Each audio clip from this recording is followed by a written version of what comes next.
Olá, bem-vindo ao canal The Nations. Hoje quero estar compartilhando mais um texto da Palavra do Senhor e, através dessa passagem, dessa história, está extraindo lições para as nossas vidas, lições que venham nos orientar, nos direcionar, nos vivificar, avivar a nossa fé e, principalmente, a nossa confiança, a nossa esperança e a decisão de a cada dia viver para o Senhor, de confiar no Senhor e saber que Deus em tudo ele tem um propósito, que Deus está no controle de todas as coisas e que Deus tem ricas bênçãos para a minha e para a tua vida. Hoje, a palavra que Deus colocou no meu coração para estar compartilhando é o Salmo de número 78, um salmo conhecido, um salmo que é atribuído a Asaf. Asaf, que era um levita e que foi também chefe dos levitas ali no reinado de Davi, teve um papel muito importante ali quando a arca ela sai da casa de Obed-edom e Davi traz a arca para Jerusalém e deposita a arca do Senhor ali em uma tenda em Jerusalém. Davi determinou que houvesse levitas que a seu turno pudesse ali homenagear, prestar louvores e adoração a Deus. E Davi colocou Asaf como chefe desses levitas, para você ver a importância que Asaf tinha, o papel que Asaf tinha ali no reinado de Davi. E o mais interessante é que alguns anos depois, muitos anos depois, no reinado de Ezequias, ele faz praticamente a mesma coisa, coloca levitas para estar louvando, a seu turno louvando e adorando, ministrando louvor, adoração a Deus, e ele pede ali em 2 Crônicas, melhor dizendo, no capítulo 29, versículo 30, ele pede para que os levitas louvassem a Deus de acordo com as palavras de Davi e as palavras também de Asaf, se referindo ali aos salmos.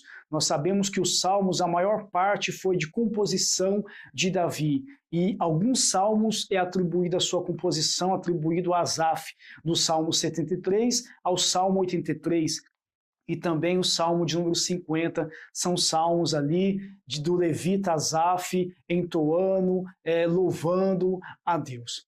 E o interessante é que o Salmo de número 78 ele é um salmo um pouco diferente, onde Asaf ele lembra, através do salmo, um tipo de salmo que levava o povo a lembrar da história do próprio povo de Israel, a lembrar da história dos patriarcas, a lembrar de todos os feitos que Deus tinha feito para o povo, para lembrar o povo de adorar, louvar, glorificar o nome do Senhor e nunca se esquecer dos feitos e das maravilhas de Deus que Deus operou para com o povo. Assim é o Salmo de número 78, nós vamos estar observando alguns versículos, analisando alguns versículos, extraindo algumas lições para as nossas vidas e, por fim, vamos estar vendo no Novo Testamento passagens que têm conexão com esse Salmo número 78 e o ensinamento que essas passagens está querendo passar para as nossas vidas.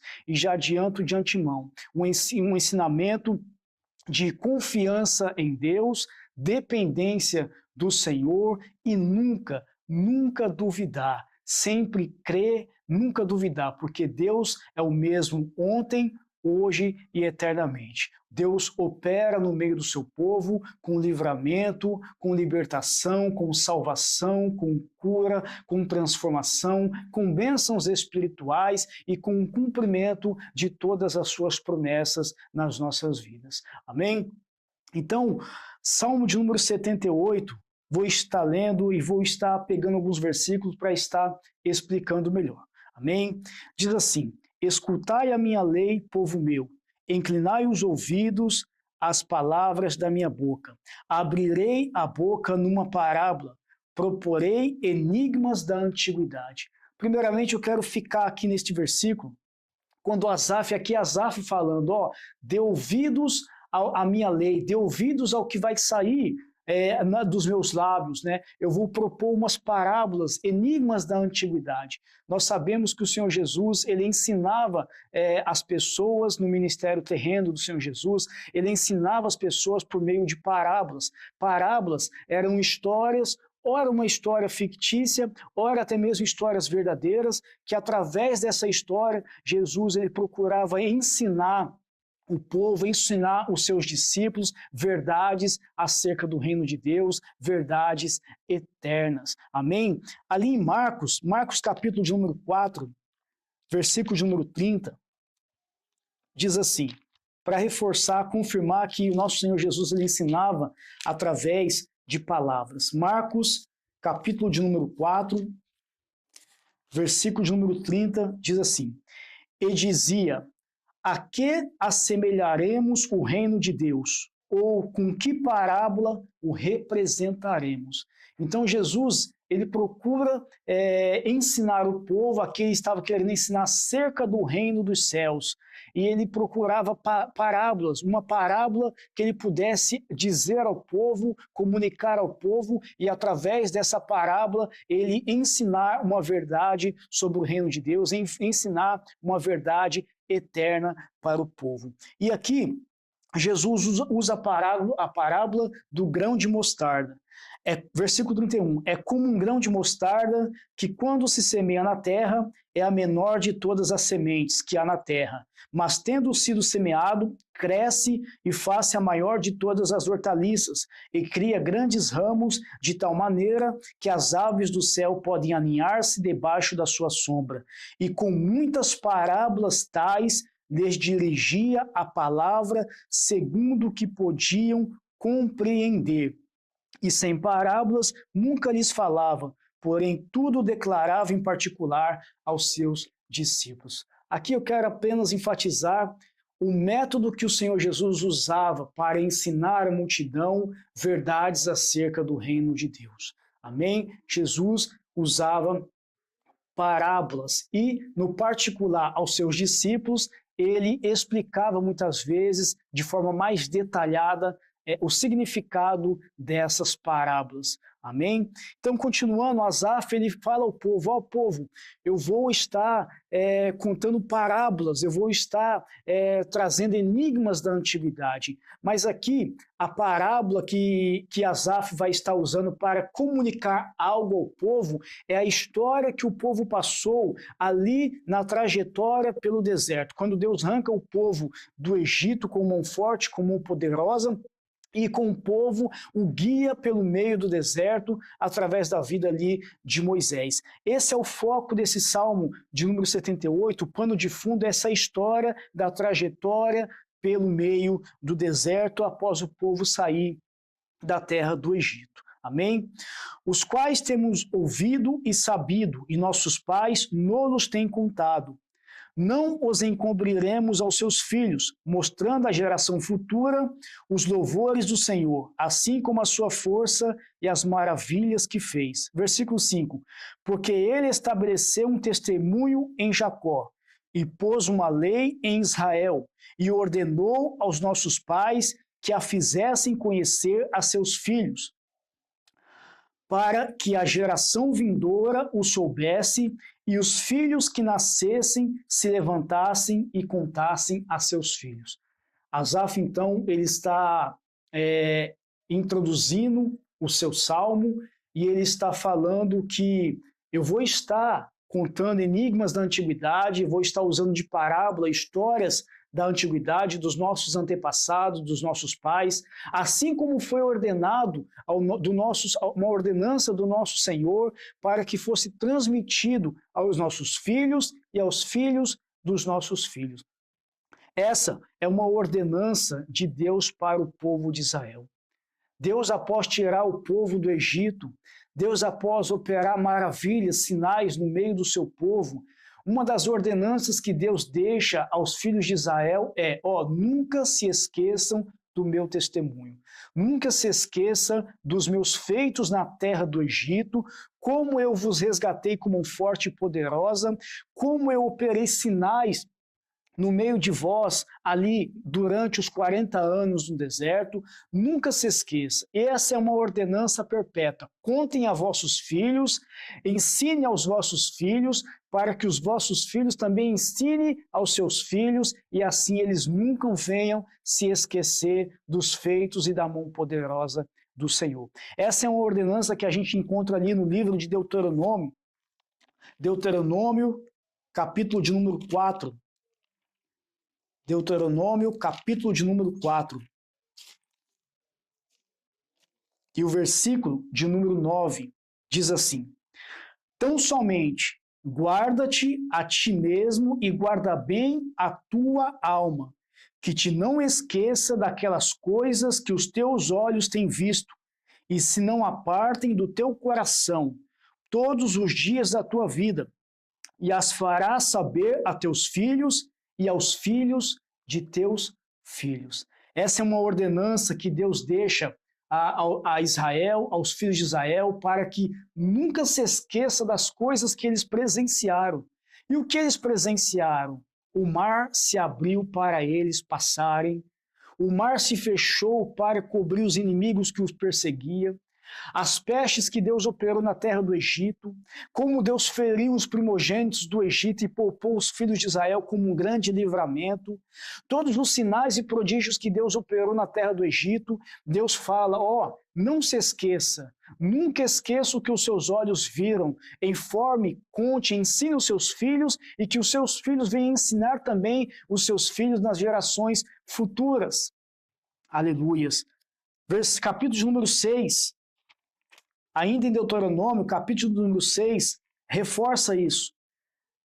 Deus diz, e as intimarás a teus filhos, e delas falarás, assentado em tua casa, andando pelo caminho, deitando-te e levantando-te. Ou seja, ensine aos teus filhos, seja na mesa, seja no caminho, seja quando for deitar, seja no levantar, ensine aos vossos filhos os sinais, as leis, os testemunhos poderosos que Deus operou na terra do Egito por amor de vós.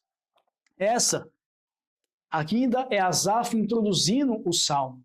Lembrando só uma pequena observação, que no título do Salmo de número 78 diz assim, é um masquil de Asaf. Masquil é um tipo de salmo, e esse tipo de salmo, por nome masquil, ele tem um objetivo de reflexão e também de ensino. Então, esse Salmo de número 78 é um salmo onde Asaf ele vai contar a história do povo, relembrar o povo alguns feitos de Deus na terra do Egito, ao operar de Deus para com o seu povo, para que o povo viesse a refletir e para que o povo viesse a extrair lições para gerações futuras. No versículo 7, Asaf, nessa introdução, ele explica o propósito de ensinar os feitos do Senhor, o testemunho do Senhor para os seus filhos e para a geração futura. Versículo 7, Asaf diz assim, para que pusessem em Deus a sua esperança e se não esquecessem das obras de Deus, mas guardassem os seus mandamentos. Então, há um propósito. O propósito não é somente para que o povo não viesse a esquecer o testemunho do Senhor, as maravilhas que Deus operou. Mas o propósito principal é para que o povo viesse a depositar a confiança em Deus. Para que o povo pudesse pôr a sua confiança. E quando a gente fala de confiança em Deus, a gente fala de dependência de Deus. Porque Deus livrou o povo ali diante do Mar Vermelho, Deus deu escape e livramento. Deus, na necessidade do povo, na sede do deserto, Deus fez jorrar água da rocha. Ali diante do calor extremo do deserto, Deus guiou o povo com uma nuvem sobre eles, fazendo sombra. Ali para que o povo pudesse também caminhar durante a noite. Deus ali guiou o povo com uma coluna de fogo. Para que o povo não morresse de fome no deserto, Deus enviou o maná, alimentando o povo. Ou seja, Deus cuidou de todas as necessidades do povo durante a travessia do deserto. Então Deus queria falar ao povo, comunicar ao povo, pode confiar em mim. assim também pela palavra de Deus, através dos testemunhos, através de tudo aquilo que você já viveu com Deus, já vivenciou com o Senhor, tudo aquilo que Deus já operou na tua vida, na tua história, na tua casa, na tua família, todas as promessas que Deus cumpriu na tua vida, todas as palavras proféticas que não caíram por terra na tua vida, é para você lembrar e depositar a sua confiança em Deus. O mesmo Deus que operou no passado é o Deus que opera hoje, é o Deus que vai operar no futuro também. A palavra fala em Salmo que o nosso Deus é o nosso guia até a morte. Deus está conosco, nos guiando, nos guardando, nos livrando, nos abençoando. Então, os feitos do passado, as obras, as maravilhas de Deus operadas no passado, é para nós termos sempre na nossa mente, no nosso coração, para nós depositarmos a nossa confiança em Deus. Ei, confia no Senhor, deposita a sua esperança no Senhor. Deus não decepciona ninguém que confia nele, que deposita a confiança nele. Deus não decepciona ninguém. Deus tem escape, livramento, Deus tem agir no momento certo. Aleluia. Glória a Deus. Vamos continuar. Versículo seguinte, versículo 8. E não fosse como seus pais, geração contumaz, ou seja, geração teimosa e rebelde, geração que não regeu o seu coração, e cujo espírito não foi fiel para com Deus. Então, veja, aqui Asaf está introduzindo o Salmo. Lembrando, mais uma observação, que o Salmo, ele era cantado. Por mais que aqui nós lemos como uma história, aqui Asaf usa a lembrança de uma história que o povo vivenciou para extrair uma reflexão e uma lição para o povo. Não vamos perder esse pano de fundo. Mas o Salmo, eles são louvores, o inário de Israel, eles são louvores a Deus. Lembra do que eu disse, que Ezequias, muitos anos depois, quando Ezequias estabelece também levitas para estar a seu tempo, a seu turno, louvando e adorando a Deus, ele ordena para que o povo viesse a louvar a Deus de acordo com as palavras de Davi e de acordo com as palavras de Asaf, ou seja, vamos pôr assim para melhor entender, de acordo com as composições de Davi e de acordo com as composições de Asaf, salmos de Davi. Davi compôs a maioria dos salmos, Asaf compôs aproximadamente 12 salmos. Então, os salmos eles são cantados, mas uma diferença do inário de Israel, dos salmos, que são canções e ora são orações, ele não dá muita ênfase à rima. Hoje as nossas canções e poesias, elas são com rimas. E também eles não dão muita ênfase a métricas. Na música, métricas é o conjunto de batidas que vai formar um ritmo. Os salmos, o inário de Israel, não dá muita ênfase nem a rimas e nem a métricas, mas sim ao que é chamado de paralelismo. Paralelismo é quando um versículo, ou seja, uma linha daquela canção, de uma estrofe, ela ou é complementada pela próxima linha, ou ela como que eu posso dizer, ou ela é explicada pela próxima linha, ou ela é confirmada pela próxima linha, ou ela é contestada, como se fosse ali uma antítese, contestada pela próxima linha. E a maioria aqui dos versículos desse Salmo de Asaf usa o paralelismo sinônimo, aonde uma linha ela é reiterada, confirmada pela próxima linha. Essa é a estrutura do inário de Israel. Essa é a estrutura das canções de louvores ali presente nos Salmos. Paralelismo sinônimo, quando há uma confirmação na linha seguinte, confirma a linha anterior. Paralelismo antitético, quando a linha seguinte ela meio que contesta a linha anterior, faz ali um contraponto. E também o paralelismo sintético, onde a próxima linha ela explica ou ela sintetiza, resume a linha anterior. Amém? Vamos ter isso em mente, que mais à frente vai ser útil para nós compreendermos ainda mais aqui o Salmo de Asaf.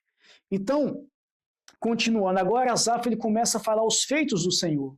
Primeiro ele começa falando, dê ouvidos ao que eu vou dizer, dê ouvidos à minha parábola, dê ouvidos aos enigmas da antiguidade.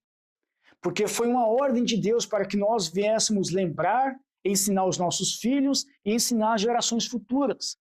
E ensinar o que acerca do passado? Quais histórias, quais enigmas da antiguidade? E Asaf ele começa a falar no versículo 13. Deus dividiu o mar e os fez passar por ele. Escape e livramento. Fez com que as águas parassem como num montão. Deus abriu o mar vermelho para o nosso povo passar. Escape, livramento. De dia os guiou com uma nuvem e toda noite com um clarão de fogo. Direção. Deus deu escape, Deus deu livramento, Deus direção. Fendeu as penhas no deserto e deu-lhes de beber como de grandes abismos. Fez sair fontes da rocha e fez correr as águas como rios. Ou seja, supriu a necessidade do povo no deserto. Deus viu a necessidade do povo e supriu. Não tinha água, Deus fez jorrar água da rocha. O que Paulo vai falar lá na frente, que a rocha era Cristo.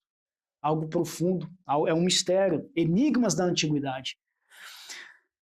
Versículo 17, aqui começa a decepção de Asaf com os antepassados.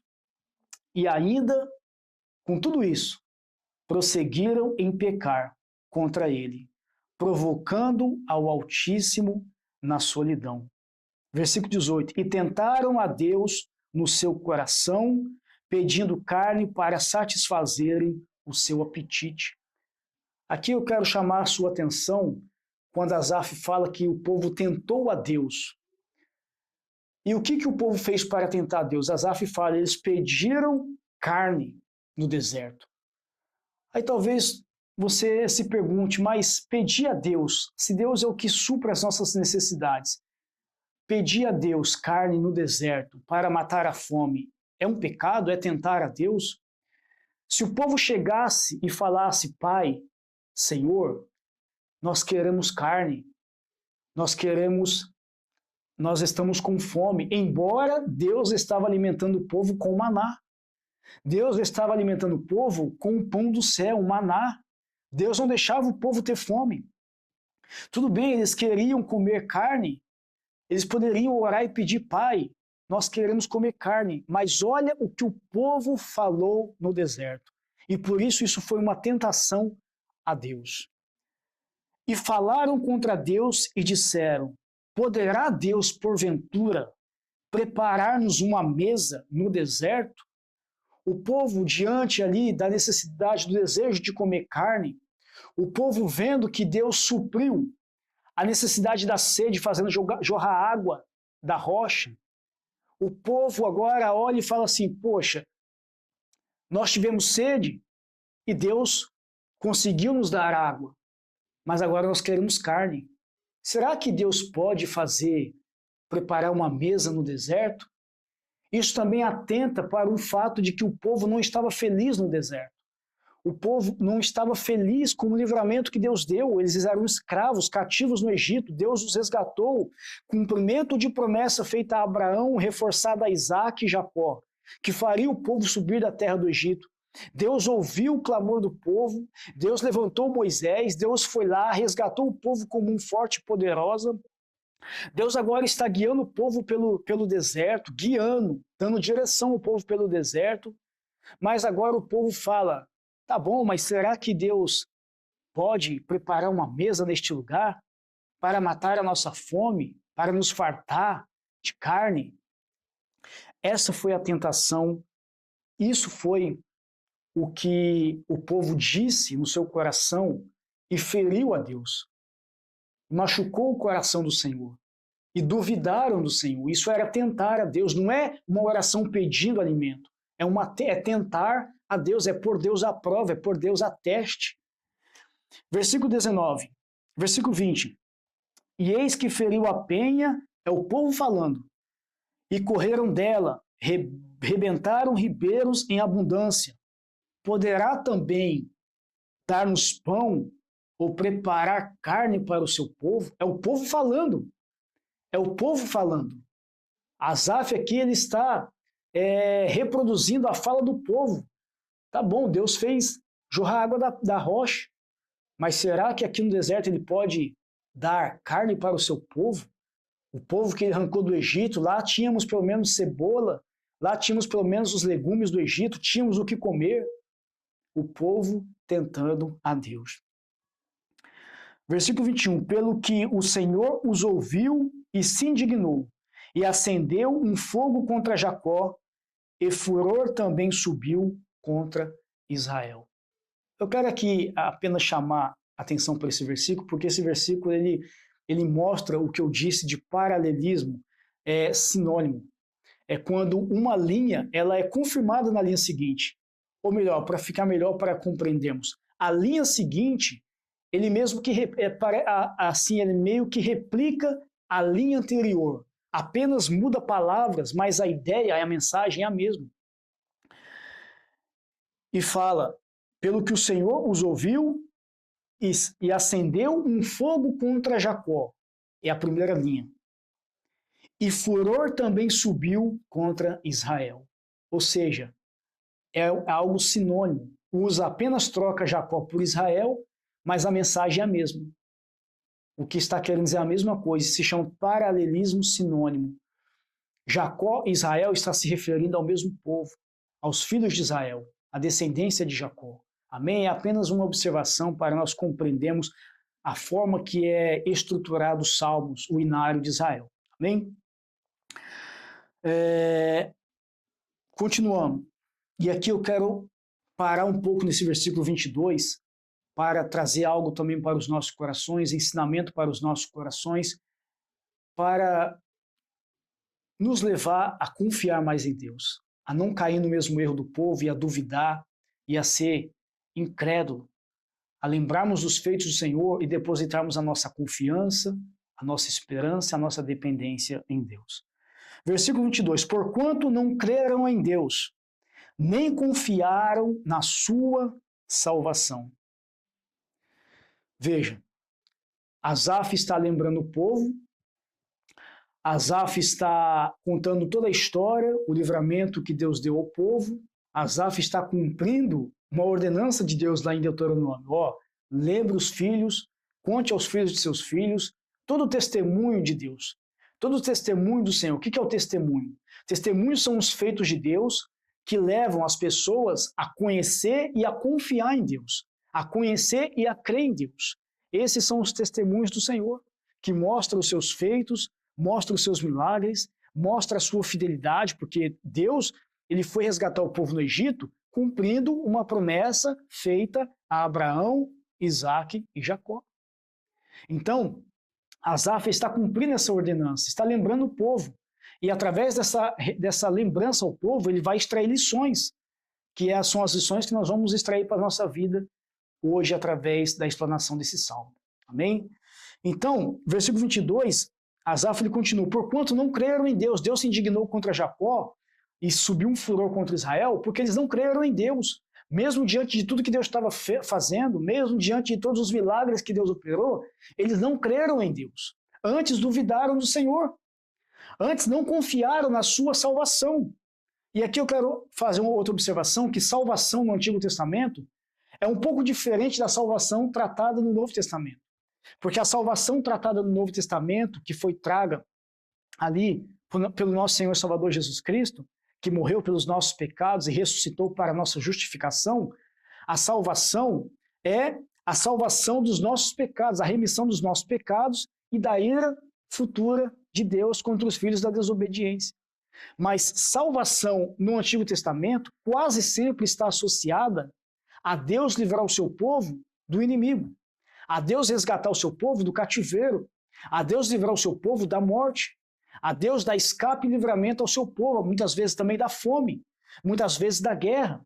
Então, salvação no Antigo Testamento tem esse sentido, esse contexto, essa conotação. Amém? Então, o povo não creu em Deus e não confiaram na salvação que Deus estava dando. Não confiaram na salvação de Deus para a vida deles. Amém? Vamos agora lá para o Novo Testamento, começar a fazer uma conexão com o Novo Testamento. E tanto Paulo, em 1 Coríntios, e principalmente o escritor de Hebreus, ele vai trazer esse salmo de Asaf, essa passagem, essa história, e vai trazer advertências para a nossa vida, vai trazer reflexão para a nossa vida. Amém? Então, em Hebreus capítulo 3, Hebreus, alguns estudiosos atribuem a autoria do livro de Hebreus, da carta aos Hebreus, a Paulo também. Amém? Mas alguns divergem nesse ponto, alguns atribuem a Apolo, tá bom? Por si só, a carta aos Hebreus é uma carta anônima, não traz ali um autor, como as demais cartas do apóstolo Paulo, as cartas de João, amém? As cartas de Pedro, que traz a autoria, amém? Então, a carta aos Hebreus, ela por si só é uma carta anônima, no corpo da carta não traz a autoria. Hebreus capítulo 3, versículo 19,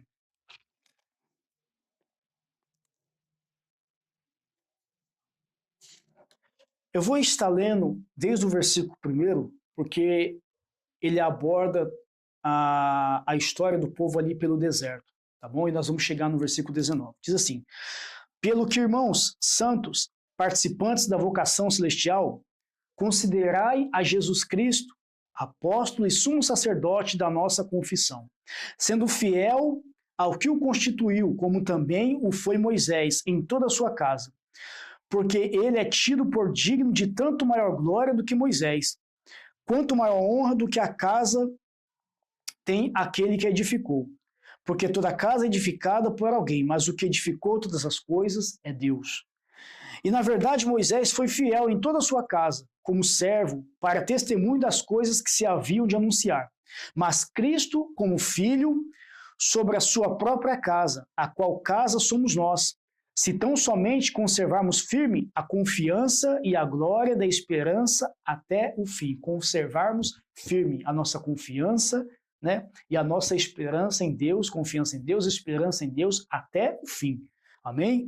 Portanto, como diz o Espírito Santo, se ouvirdes hoje a sua voz, olha que importante, não endureçais o vosso coração, como na provação no dia da tentação no deserto. E aqui, o escritor da carta aos Hebreus, ele começa a lembrar do que praticamente Asaf estava lembrando o povo. A travessia pelo deserto, o dia da tentação, ou o dia da provação.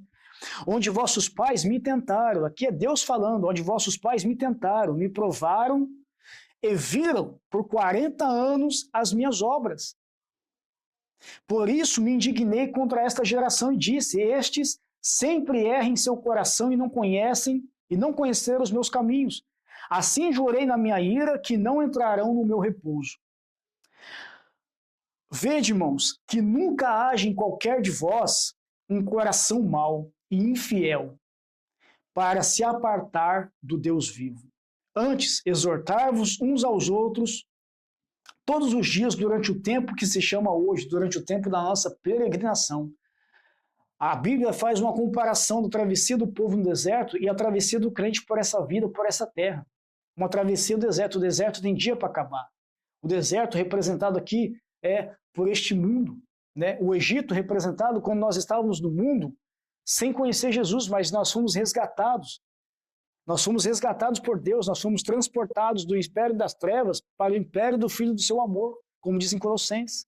Nós fomos transportados do mundo para o reino de Cristo, através do Senhor Jesus, pelo amor e a graça e a misericórdia do Senhor Jesus. Então nós estamos com uma peregrinação, faz essa comparação com a travessia do povo pelo deserto. Antes, exortai-vos uns aos outros todos os dias durante o tempo que se chama hoje, para que nenhum de vós endureça pelo engano do pecado, porque nos tornamos participantes de Cristo, se retivermos firmemente o princípio da nossa confiança até o fim. Mais uma vez reforça. Mais uma vez reforça algo que é importante, né? Nós somos participantes de Cristo se nós retivermos, ou seja, reter conosco até o fim, firmemente, o princípio da nossa confiança, da nossa esperança em Cristo Jesus, a nossa fé. Amém? Enquanto se diz hoje, se ouvirdes a sua voz, não endureçais o vosso coração, como na provação, porque havendo alguns ouvido o provocaram. Aqui está lembrando o Salmo 78 de Asaf.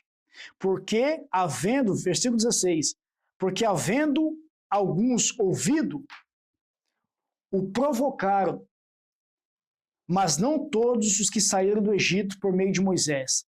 Mas com quem se dignou por 40 anos, não foi porventura com os que pecaram, cujos corpos caíram no deserto? E a quem jurou que não entrariam no seu repouso, senão aos que foram desobedientes? Deus deu as ordenanças, Deus deu a sua palavra, Deus deu os seus mandamentos, Deus deu os seus testemunhos, e o povo ainda assim desobedeceu, não creu, não confiou, não depositou a confiança e a esperança, a dependência no Senhor. E o versículo 18, e a quem jurou que não entrariam no seu repouso, senão os que foram desobedientes. Versículo 19, e vemos que não puderam entrar por causa da sua incredulidade. Então, vamos meditar. Por que o povo não entrou no repouso de Deus? E aqui faz essa comparação, repouso de Deus, a terra prometida, que o povo que saiu do Egito, aquela geração não entrou na terra prometida. Eles morreram, os 40 anos que eles peregrinaram pelo deserto, eles morreram no deserto. Por que eles não puderam entrar no repouso? Por causa da incredulidade. O povo viu os sinais do Senhor. O povo viu as maravilhas do Senhor, os testemunhos do Deus de Jacó. E ainda assim duvidaram, não creram, não depositaram em Deus a sua confiança. Lembre quando Deus te resgatou. Lembre todas as promessas que se cumpriu na sua vida. Lembre a misericórdia que Deus teve para contigo, o amor para com a tua vida, a tua casa, a tua família. Traga a tua memória, glorifique o nome do Senhor, e que ao trazer a tua memória todo o feito que Deus já fez pela tua vida, a tua casa, a tua família, todas as orações respondidas, que você possa renovar a tua fé, a tua dependência e a tua confiança no Senhor. E que nunca venha a entrar a dúvida ou incredulidade no nosso coração, em nome de Jesus. Amém? E o versículo 2 do capítulo 4 diz assim, porque também a nós foram pregadas boas novas como a eles, mas a palavra da pregação nada lhes aproveitou, porquanto não estava misturada com a fé naqueles que a ouviram. Então veja, o escritor aos Hebreus fala, a nós foi pregada também as boas novas, foi pregado os testemunhos do Senhor, foi revelado a Cristo, foi anunciado a Cristo Jesus, nosso Salvador, para a nossa salvação. Só que a eles não teve efeito, não surtiu efeito, porque a palavra da pregação não estava misturada com a fé naqueles que ouviram, ou seja, eles não ouviram com fé. Então veja o risco e o perigo que é nós ouvirmos os testemunhos do Senhor e não depositarmos fé, não deixar a incredulidade ou a dúvida entrar no nosso coração. Esta palavra que Deus traz hoje, que Deus usa a minha vida hoje para estar trouxe ao meu coração, para estar trazendo a tua vida ao teu coração, não é uma palavra de condenação, não. É uma palavra para te fazer depositar, renovar a tua esperança, a tua confiança no Senhor e você lembrar os feitos de Deus pela tua vida. Tudo que Deus já operou pela tua vida. Todos os feitos, todas as demonstrações de amor, de carinho e especial por Deus, por Senhor Jesus, pela nossa vida. Todas as orações respondidas, todos os sinais, todos os livramentos, todas as vezes que Deus te fez justiça, todas as vezes que Deus revelou algo ao teu coração, falou ao teu coração, chamou você para a intimidade. Aleluia. Glória a Deus. Devemos confiar no Senhor. Devemos nos alegrar e confiar em Deus e depender e saber que Deus está no controle de todas as coisas. Deus está na direção de todas as coisas. Ele é Deus soberano, Ele é Deus fiel, Ele é Deus poderoso e Ele supre. Amém? Continuando no Salmo de Asaf, aleluia, versículo de número 32, o povo viu isso, o povo então pediu o alimento a Deus, de uma forma que tentou ao Senhor, duvidando, pediu de uma forma, duvidando que Deus poderia fazer isso. E continuando o versículo 32, diz assim: com tudo isso ainda pecaram, não deram crédito às suas maravilhas. Veja, o foco que Asaf ele pega é lembrando o povo, falando: os nossos pais, eles não deram crédito às maravilhas do Senhor. Eles duvidaram do Deus de Israel. Eles duvidaram do Deus que os resgatou do Egito, que fez sinais, maravilhas e prodígios na terra do Egito por amor deles. Eles duvidaram, eles não creram nas maravilhas do Senhor. Antes tentaram a Deus. Versículo 35. E lembravam-se de que Deus era a sua rocha. Então, quando Deus ele acendia ali, se indignava contra o povo e trazia juízo ao povo, aí Asaf está falando. Então, aí eles lembravam de Deus, de que Deus era a sua rocha e o Deus Altíssimo, o seu Redentor. Então, no meio do aperto, quando Deus acendia a indignação do Senhor contra o povo, que estava duvidando do Senhor, que não estava confiando, aí eles então, quando Deus corrigia o povo, então eles buscavam a Deus. Lembravam de que Deus era a sua rocha eterna e a rocha é Cristo. Aqui, lá no Novo Testamento, Paulo ele vai resgatar essa passagem, falar que a rocha era Cristo. E então eles se lembravam do seu Redentor. Se lembrava que o nosso Deus é um Deus misericordioso, um Deus que perdoa, um Deus que livra. Então, e aí fala que Deus os perdoava, porque Deus era misericordioso e Deus se lembrava de que eles eram carne. Para você ver o amor de Deus, a graça e a misericórdia. Deus se lembrava que eles eram carne. Deus perdoava porque se lembrava que eles eram como um vento que rápido passa, que cedo passa, que eles eram pó. Veja, a misericórdia do Senhor. Mas você acha que o povo, depois disso, então, pegava firme com Deus? Não. Versículo 40. E aqui eu quero me ater um pouco a esse versículo 40, e 41 e 42, que diz assim: quantas vezes o provocaram no deserto e o ofenderam na solidão. Voltaram atrás e tentaram a Deus e duvidaram do Santo de Israel. Não se lembraram do poder da sua mão, nem do dia que os livrou do adversário. Então, veja, Asaf continua falando ao povo em forma de canção, em forma de um cântico aqui. A composição do cântico de Asaf é essa lembrança da história do povo no deserto, dos feitos do Senhor, para extrair, fazer o povo refletir no poderio, na misericórdia e nos feitos do Senhor. Então Asaf continua falando. E quantas vezes o povo provocou a Deus? Provocou a Deus no deserto, eles estavam no deserto. O lugar que eles estavam era o deserto. Provocou a Deus no lugar que eles estavam, atravessando o deserto. Não era a moradia eterna, era atravessando ao deserto, levando o povo à terra prometida. Esse é o lugar que eles estavam. Mas o estado que eles ficaram ofenderam a Deus na solidão. Há um momento que o povo está ali, onde Moisés ele fica 40 dias e 40 noites no monte Sinai. O povo, eles pecam contra Deus. Eles ofendem a Deus ainda mais. Quando na ausência de Moisés, vamos pôr assim, na solidão, sem o líder que os tirou ali pela mão do qual Deus os tirou do Egito, eles então falam, Moisés, a gente não sabe o que aconteceu com este Moisés. Olha a forma que o povo fala, nós não sabemos o que aconteceu com este Moisés.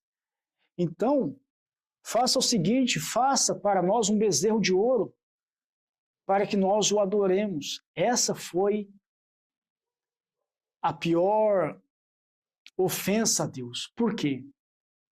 Imagem de escultura não é Deus. Imagem de escultura não representa Deus. Imagem de escultura não livra o povo, não supra o povo, não se revela ao povo, não fala, não anda. O povo estava deixando de crer e confiar no Deus que os tirou do Egito, no Deus que abriu o Mar Vermelho, no Deus que o alimentou com o maná no deserto, no Deus que, na necessidade de comer carne, fez chover cordonizes, alimentou o povo, supriu o povo, dirigiu o povo, deu direção ao povo através da coluna de fogo e a nuvem. O povo estava deixando de crer e a confiar neste Deus para agora adorar imagem de escultura, um bezerro de ouro. Então, quando fala quantas vezes o provocaram no deserto e o ofenderam na solidão, era isso que o povo fez, caindo na idolatria. Versículo 41, voltaram atrás e tentaram a Deus e duvidaram do Santo de Israel. Quando aqui Asaf está lembrando o povo, voltaram atrás, eu fiquei me perguntando, como que o povo voltou atrás? Porque na história do Êxodo, nós não vemos o povo traçando um plano e falando, ó, nós vamos pegar este caminho e nós vamos voltar para o Egito. Eu não vi o povo arredando um pé para voltar para o Egito. E eu fiquei meditando e refletindo, como que o povo voltou atrás? Aqui voltar atrás é voltar ao Egito. Voltar atrás é falar, eita, eu não quero continuar aqui não. Eu não quero continuar seguindo a Deus e depender de Deus aqui no deserto. Voltaram atrás como? Estevão, primeiro Marte, no livro de Atos, ele vai explicar como que o povo voltou atrás. O povo voltou atrás, muitas vezes, não é com o seu corpo pegando rumo ao Egito, descendo ao Egito novamente. Em Atos, capítulo 7, versículo 39, nós vamos ver como que o povo voltou atrás. E aqui tem uma reflexão para as nossas vidas. Tem uma reflexão forte de Deus para as nossas vidas. Atos 7, 39 diz assim, ao qual nossos pais não quiseram obedecer, falando de Deus. Antes o rejeitaram e em seu coração se tornaram ao Egito. Ou seja, quando fala que o povo voltou atrás, não é que o povo pegou o rumo do Egito novamente. Não é que o povo deu meia volta e começou a traçar o caminho de volta para o Egito, não. No coração, o povo cogitou voltar ao Egito. Deus falou isso ao meu coração. Diego, quando o povo cogitou voltar ao Egito, no seu coração eles se tornaram o Egito. E aqui tem uma reflexão forte para as nossas vidas. O que é cogitar? Cogitar, repito, não é traçar um plano. Cogitar não é traçar um plano. Oh, amanhã eu vou levantar, trazendo para os dias de hoje, e vou voltar para o mundo. E vou voltar para a vida que eu vivia lá no mundo. Não é, cogitar não é isso. É mais profundo ainda. Cogitar é considerar a ideia de. Cogitar é considerar a hipótese de. E aqui eu falo algo com temor. Quando nós começamos uma caminhada com Jesus, quando nós somos resgatados por Deus, quando Deus ele opera um sinal, um milagre na nossa vida, quando Deus ele cumpre as promessas, quando Deus ele revela o amor para conosco, nós não podemos nem cogitar, se não der certo, vou voltar, se não der certo, vou desistir, se não der certo, vou parar. Eu falo isso com temor, porque eu sei que muitas vezes a aprovação é dura, eu sei que muitas vezes vem levante, muitas vezes vem dor, vem angústia. Muitas vezes nós pensamos em desistir, muitas vezes nós pedimos a Deus, até mesmo, Senhor, nos leva, nos recolhe. Mas voltar para trás, desistir do Senhor, desistir da obra de Deus, desistir do que Deus nos revelou, não pode ser nenhuma cogitação, não pode ser nenhuma hipótese para as nossas vidas. Peça a Deus graça, que Deus nos conceda graça, que Deus te conceda, você que está ouvindo, você que está sendo alcançado, alcançada por esta palavra. O meu pedido a Deus essa noite, a minha oração é que Deus te conceda graça para perseverar até o fim. Houve momentos da minha vida que a única oração que eu conseguia fazer a Deus é: Senhor, me dê graça para não desistir. Me dê graça para perseverar até o fim. Senhor, me dê graça para ir até o fim, para não desistir, para não voltar atrás. Então, o povo ali em seu coração tornou o Egito porque o povo considerou como uma hipótese válida. Se nós não chegarmos à Terra Prometida, se Moisés desaparecer, não voltar, nós vamos pegar o rumo do Egito. Voltar ao Egito era uma hipótese para o povo, voltar ao Egito era uma cogitação. Então o povo tentou a Deus, cogitando a ideia de voltar ao Egito. Que isso não venha acontecer na minha, na tua vida, em nome de Jesus. Continuando, e aqui nos versículos 43 em diante, até o versículo 53, Asaf vai lembrar o povo todos os sinais que Deus operou no Egito. Deus feriu os primogênitos, Deus trouxe as pestes, as pragas das rãs, gafanhoto, converteu as águas em sangue, mas ao povo dele, ali na terra de Zoan, Asaf fala assim, nas tendas de Cã, porque Misraim, que deu origem aos egípcios, Misraim era da linhagem de Cã, então Asaf faz essa comparação, essa figura, é uma figura de linguagem, melhor dizendo, ali nas tendas de Cã, dos filhos de Cã, Deus operou os seus sinais e as suas maravilhas. E Asaf vai concluir no versículo 65 em diante, Asaf vai concluir esse salmo falando que então o Senhor despertou como de um sono, como um valente que o vinho excitasse e feriu os seus adversários. O povo acabou se tornando adversário de Deus. E versículo 67, além disso, rejeitou a tenda de José e não elegeu a tribo de Efraim. Aqui eu chamo a sua atenção também para um ponto, no versículo 46, 68 em diante, que Asaf vai introduzir no seu cântico, ele vai lembrar algo lá do livro de Gênesis, que também compõe detalhes do plano da revelação de Deus, que é introduzir Judá nesse pano de fundo, nesse contexto da revelação de Deus, porque em Deus continuaria o plano da história da redenção, era a tribo de Judá. Então, quando Asaf fala, Deus rejeitou a tribo de José e não elegeu a tribo de Efraim, mas antes, versículo 68, antes elegeu a tribo de Judá, o monte Sião que ele amava.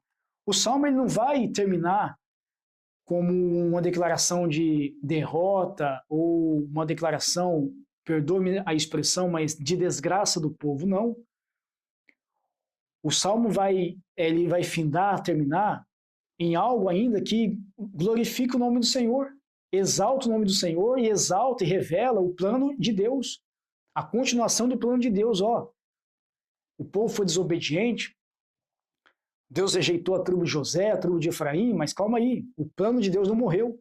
Deus elegeu a tribo de Judá, o monte Sião que ele amava. Quando Jacó, no capítulo 49, ele chama os seus filhos perto da sua morte, e ele ali libera profecias para todas as tribos, todos os seus filhos, ali ainda eram os seus filhos, que futuramente seriam as 12 tribos de Israel. Quando chega na vida de Judá, Jacó ele revela algo profundo. Ele revela o plano que Deus tinha com a tribo de Judá, porque era da tribo de Judá que viria o Redentor da humanidade, o futuro rei de Israel, cujo reino seria um reino eterno, que é Jesus Cristo. Então, em Gênesis 49,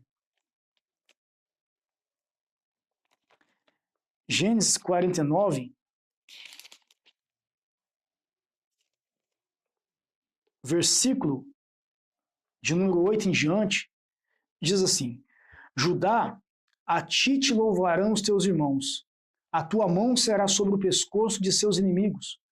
Os filhos de teu pai a ti se inclinarão. Judá é um leãozinho, da presa subiste, filho meu. Encurva-se e deita-se como um leão. E como um leão velho, quem o despertará? Versículo 10. O cetro não se arredará de Judá, nem o legislador dentre seus pés, até que venha Siló.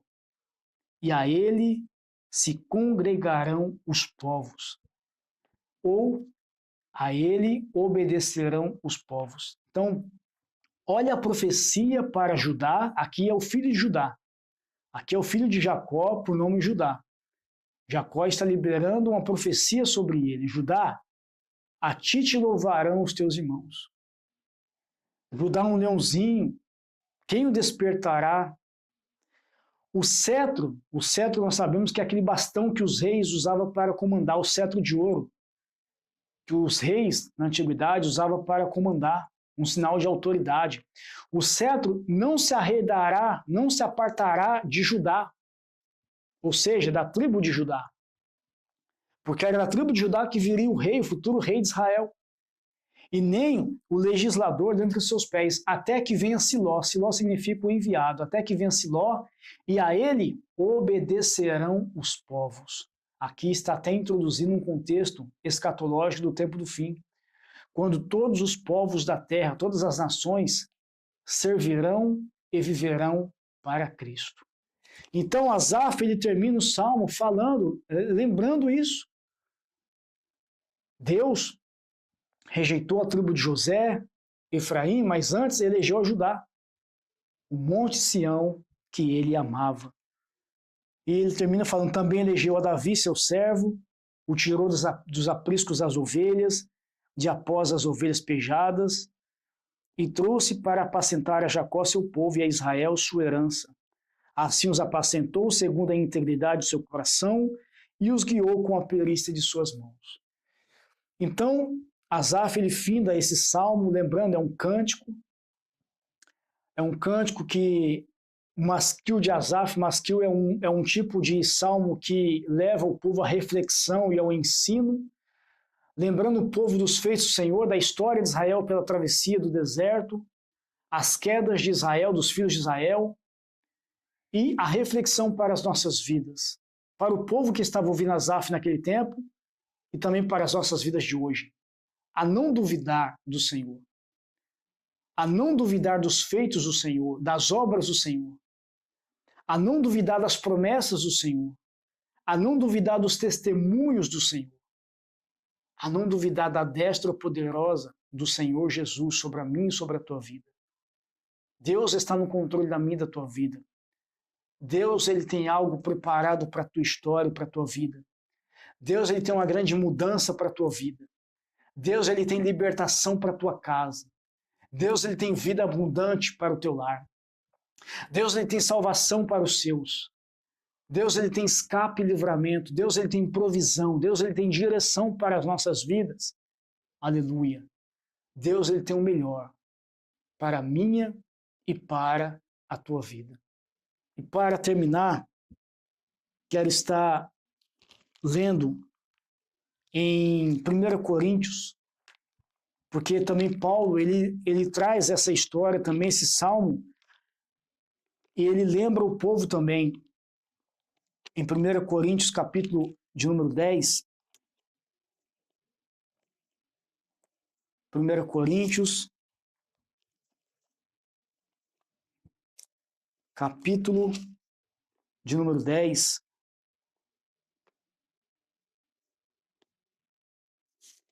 versículo, vamos estar lendo desde o versículo 1. 1 Coríntios, capítulo 10, diz assim: Ora, irmãos, não quero que ignoreis que nossos pais estiveram todos debaixo da nuvem, e todos passaram pelo mar. E todos foram batizados em Moisés, na nuvem e no mar. E todos comeram de um mesmo manjar espiritual, e beberam todos de uma mesma bebida espiritual, porque bebiam da pedra espiritual que os seguia, e a pedra era Cristo. Mas Deus não se agradou da maior parte deles, pelo que foram prostrados no deserto. E essas coisas foram-nos feitas em figura, para que não cobicemos as coisas más como eles cobiçaram. Não vos façais, pois, idólatras, como alguns deles, conforme está escrito. O povo assentou-se a comer e a beber e levantou-se para afogar. E não nos prostituamos, como alguns deles fizeram e caíram num dia 23.000. E não tentemos a Cristo. Olha aqui a importância de crermos no Senhor e de não tentarmos a Deus. Depositarmos a nossa esperança, confiança em Deus, obedecermos a Deus, vivermos para Deus. E não tentemos a Cristo como alguns deles também tentaram e pereceram pelas serpentes. E não murmureis, como também alguns deles murmuraram e pereceram pelo destruidor. O povo murmurou quando o povo reclamou do manjar, reclamou do maná, que Deus era a provisão de Deus para eles no deserto. E Deus murmurou, e o povo murmurou contra Deus, falando: nós estamos cansados deste maná, nós queremos carne. O povo murmurou. Ora, tudo isso lhes sobreveio como figuras, e estão escritas para aviso nosso, para quem já são chegados os fins dos séculos. Eu paro neste último versículo, 1 Coríntios capítulo 10, versículo 11. Assim como Asaf lembrou o povo da história passada para trazer uma reflexão para o povo, aqui Paulo também está lembrando o povo, trazendo uma reflexão para as nossas vidas e falando: tudo isso foi escrito para aviso nosso, para que nós não venhamos cair no mesmo erro do povo, mas antes depois crer, confiar, depender e obedecer a Deus e pôr a nossa confiança no Senhor. Porque todas essas coisas foram escritas para aviso nosso, para nós, a quem é chegado o fim dos séculos. Para nós que estamos vivendo hoje, ano de 2026, Paulo fala isso há 2000 anos atrás, a quem é chegado o fim dos séculos. Nós estamos mais perto do fim de todas as coisas, da volta do Senhor Jesus, do que Paulo há 2000 anos atrás. Jesus está voltando. Então, que nós venhamos tomar, por exemplo, a história do povo pelo deserto e nos apegarmos mais a Deus, confiarmos mais ainda no Senhor, porque Deus, Ele tem cuidado de nós, Ele tem operado nas nossas vidas, Ele tem escape e livramento para as nossas vidas. E pode ter certeza que aquele que começou a boa obra, Ele há de aperfeiçoar até a vinda do nosso Senhor e Salvador, Jesus Cristo. O que Deus tem na tua vida, o que Deus começou na tua história, Deus está conduzindo, Deus está no controle de todas as coisas, em nome de Jesus. Amém e amém.